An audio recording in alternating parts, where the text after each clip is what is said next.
on est élu sur un programme. Donc on respecte nos engagements vis-à-vis de nos électeurs et je crois que c'est une forme de cohérence qui est importante dans le moment politique que nous vivons et dans la défiance démocratique qu'il y a dans le pays. Nous développons une autre façon de concevoir un budget et elle n'est pas honteuse. Elle est peut-être pour vous excessive, j'entends bien. Vous êtes du côté des très très riches de ce pays. Nous sommes du côté de celles et ceux, je le redis, qui n'ont que leur travail pour vivre. De celles et ceux qui sont victimes de votre politique, qui se sont appauvris sous votre mandat pendant que les plus riches se sont enrichis.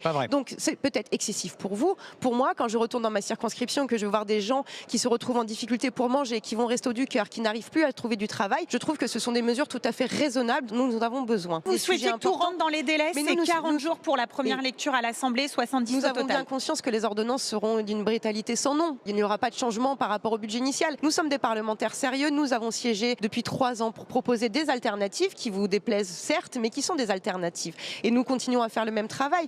Nous, on alerte sur le fait qu'il ne faut pas tomber dans les pièges et ne pas être naïf vis-à-vis du projet d'Emmanuel Macron et de son gouvernement. Sur la question des délais, je crois que c'est pas de notre faute non plus si nous commençons si tardivement le budget. Je crois que c'est aussi l'acharnement d'un président de la République très isolé à vouloir nommer des premiers ministres qui n'ont aucune majorité pour gouverner. Et ça explique aussi aujourd'hui pourquoi nous en sommes à se poser la question de savoir si nous serons dans les temps.